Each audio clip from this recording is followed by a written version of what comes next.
finally time to open this up. I'm so excited, oh my goodness. So for the sauce, we will need beef with lots of fat. We will need some clarified butter, some red wine, carrots, celery, and onions, a bit of tomato paste, and also a few cloves, and salt and pepper, of course.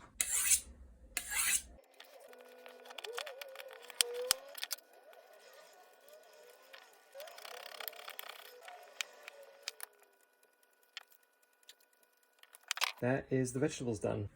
Mincing the beef by hand really improves the texture versus, say, buying ground beef.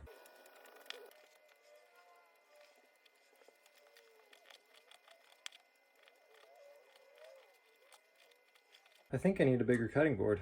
I forgot to record the clarified butter and the beef going into the pan, but I have to tell you, it smells amazing. I'm going to take this out of the pan and then deglaze the pan with red wine.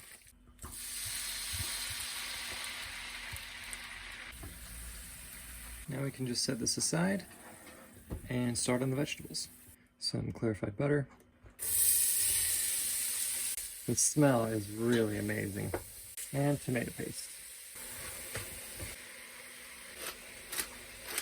Now we'll put the beef back in, along with a few cloves.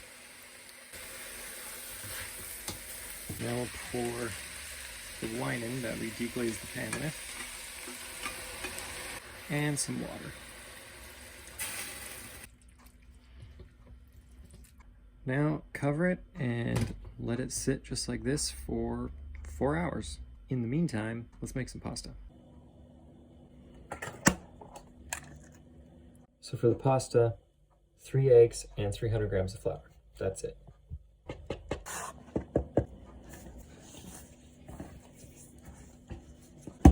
Let this rest for at least 30 minutes in an airtight container or plastic wrap. So we've got about 1 hour until the sauce is ready. Let's roll out some pasta.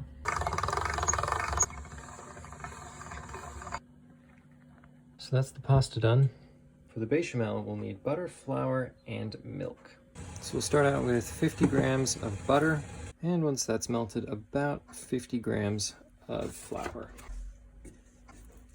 You'll know the rouge is done when it takes on kind of a sandy color. Right now it's still quite rich and yellow, but as it cooks, it will turn a little bit lighter. Now it's gotten a bit duller, it's not so bright and yellow, and it's time to add the milk. We'll just add the milk a little bit at a time until we've added about 700 or so milliliters. This is about ready. It's got a thick and creamy consistency. To prevent the bechamel from getting a skin on the top, just take a little bit of butter and run it along the top. As the butter melts, it'll coat it in fat and keep that skin from forming. We're getting really close to putting this together. The next thing we need to do is grate a whole bunch of Parmigiano Reggiano. You could use a microplane or something like that to grate this, but I prefer crumbling it like this. It makes it a lot easier to sprinkle on later. So everything is about ready. We have the bechamel, we have the sauce, we have Parmigiano Reggiano, and the pasta is right here. We just need to cook that and put it in there. But we have to try the sauce.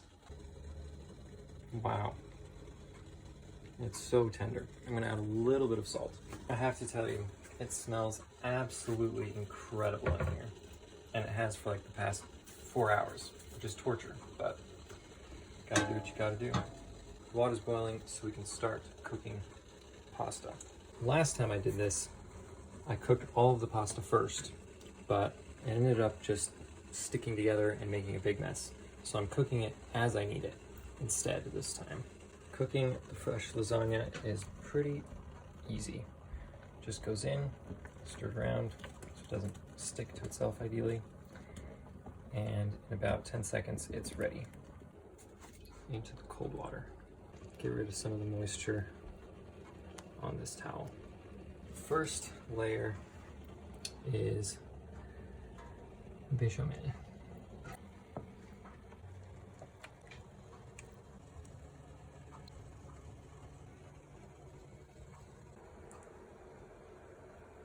This is the last layer. That looks so good. It's thick. Look how thick that is. That is a heavy lasagna. And then just 20 minutes. I'm actually going to set it for 15 and then I'll put it on broil for the last 5 minutes or so.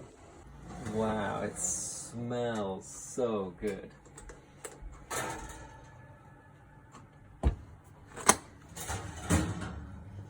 Wow, wow. That is incredible. It's so cheesy. That is so good. Like, this took forever. Like, probably 6 hours. But, wow, I would do it again tomorrow. Except for that we'll have a ton of leftovers, so I don't have to.